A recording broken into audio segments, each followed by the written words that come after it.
ভাই চিল্লাটা কি? চিল্লাটা হচ্ছে আল্লাহ রাস্তায় 40 দিন সময় লাগানো, 3 দিন করে করে 40 দিন আল্লাহ রাস্তায় সময় লাগানোকে চিল্লা বলে। বুঝছিস মিশু, কালকে স্যারের ওই বিষয় ভাইবে দেখলাম, তা বাসায়ও জানাইছিলাম, তা বাসাতেও তো রাজি হয়ে গেছিল। তা কি করা যায়? আচ্ছা বন্ধু, তুই যদি চিল্লাই যাস তো কেমনে কি হবে না?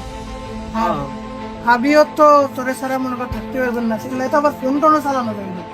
আর আমাদের তো কক্সবাজার যাওয়ার ট্যুর প্ল্যান রয়েছে। আরে তাহলে তো জীবনেও যাবো না, কারণ ফোন ছাড়া এতদিন, তারপর আবার তোকে ভাবিস ছাড়া থাকতে পারি না, প্রতিদিন তো কথা কওয়া লাগে। আর এলাকা তোরা আসিস, তারপরে এলাকায় যে সবই করি, এই সব ছাড়া থাকা যায় না। এটাই তো বন্ধু, থাক তাহলে চিল্লা টেলা বাদ দে, চল সেটা ব্যবস্থা করি। এই তোদের ভাবি কল দিছে, তাহলে যা, সন্ধ্যায় দেখা হবে। ঠিক আছে বন্ধু, ওই যে মিশনটা কিন্তু করা লাগবে, ঠিক আছে? ঠিক আছে।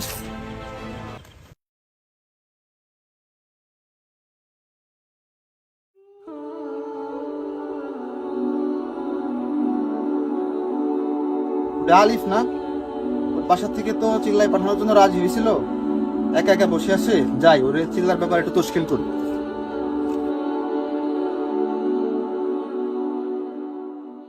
কি অবস্থা আলিফ? এই তো স্যার, ভালো আছি। শুনলাম তোমার বাসা থেকে চিল্লাই পাঠানোর জন্য নাকি রাজি হয়েছে, তো তোমার এই ব্যাপারে কি নিয়ত ভাই?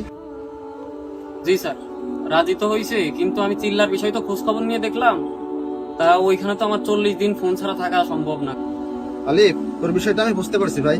তোদের সময় আমাদের কিন্তু অনেক এরকম রিলেশন ছিল, আমার কিন্তু প্রায় 3-4টা রিলেশন ছিল ভাই। আল্লাহ তাআলা আমাকে হেফাজত করছে। তো আসলে তোরও এই জিনিসটা থেকে হেফাজত থাকা দরকার। আসলে এটা কিন্তু একটা ধোঁকা, একটা মায়া। এই মায়ে পড়লে কিন্তু হবে না, আমাদের এই থেকে বের হইতে হবে। বের হয়ে আল্লাহ তাআলার রাস্তায় সময়টা দরকার। এই সময়টা কিন্তু তুই আর পাবি না ভাই। আর তোকে আর একটা বিষয় বলি, সেটা হচ্ছে তুই তো সজীবের নাম শুনছিস তাই না? ভাই কোন সজীব? আরে সজীবরে তো চিনিস নাই, রক সজীব, সবাই তো তাকে এক নামে চেনে, রক সজীব। ও রক সজীব ভাই, আগে তো ভাইয়ের সাথেই চলাফেরা করতাম, কিন্তু বর্তমান তারে দেখা যায় না। আরে ওর খবর তুই কিভাবে পাবি? ও তো 3 চিল্লার সফরে রয়েছে। ও যদি 3 চিল্লা দিয়ে এলাকায় আসে তাহলে দেখতে পাবি ওর কতটা পরিবর্তন হয়েছে। শোন আলিফ, তুই বিষয়টা ভালো করে চিন্তা করে দেখ ভাই। ইনশাল্লাহ আমার আশা, আমার ভরসা, তুই ইনশাল্লাহ পরিবর্তন হইতে পারবি। এই জন্য চিন্তা করে দেখ ভাই, এই সুযোগ কিন্তু আর পাবি না। এই এসএসসির পরে একটা সুযোগ, এই সুযোগ কিন্তু বারবার তুই পাবি না ভাই। এই জন্য আমি দোয়া করি আল্লাহ তাআলা যেন তোকে চিল্লার জন্য কবুল করে। একটু চিন্তা করে দেখ ভাই।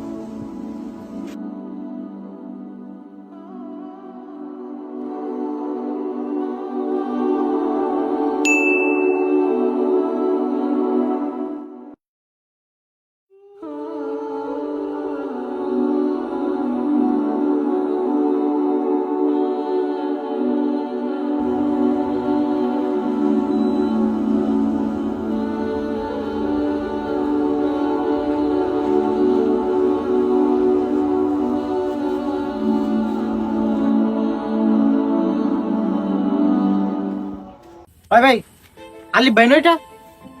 হ্যাঁ, ওটা তো আলিপি। এই তো আলিফ ভাই,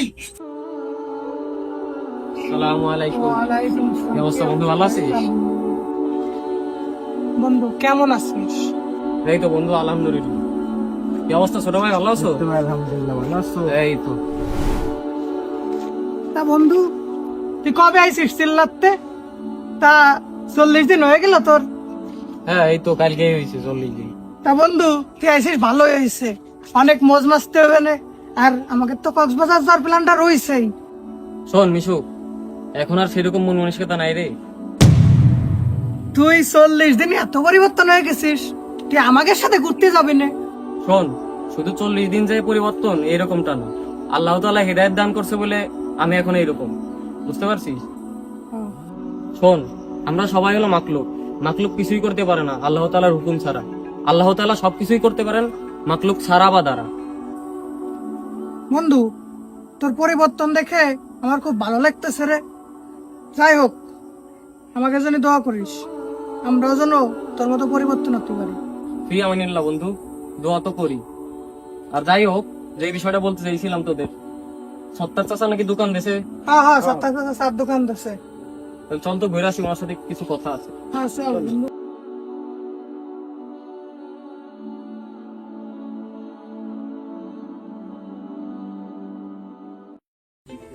কাকা আসসালামু আলাইকুম। ওয়ালাইকুম আসসালাম। আলিফ কি অবস্থা, তুমি কেমন আছো? এই তো কাকু, আপনাদের দোয়ায় ভালোই আছে। একটা বিষয় আপনার সাথে কথা বলার জন্য এখানে আসলাম। কি কথা রে বাবা? সিলাই যাওয়ার আগে আপনার গাছের কিছু আম আর 2টা মুরগি চুরি করছিলাম আমরা। তা ইনশাল্লাহ সময় সুযোগ বুঝে আপনার এটা দিয়ে দেওয়ার চেষ্টা করবো আমরা। যাক বাবা, তোমার এই ভিতরে এত সুন্দর একটা পরিবর্তন দেখে আমার খুব ভালো লাগছে। দেখো, চিন্তা করে দেখো যে এই দুনিয়ার বুকে কত মানুষ আছে, কত টাউট বাটপার, আহা কেউ কোনো সময় কারো কথা খোঁজ নেয় না, কিন্তু তুমি এসে কত সুন্দর করে বললে তুমি কোথায় গেছিলা সিল্লাই। সুন্দর লাগছে। আমার একটা ছেলে আছে বাবা, তুমি যদি পারো আমার ছেলেটাকে একটু নিয়ে যায় তো। ইনশাল্লাহ চাচা চেষ্টা করবো। আচ্ছা তাহলে থাকেন, চলে গেলাম। আল্লাহ হাফেজ। আচ্ছা, আল্লাহ তোমাকে ভালো করুক।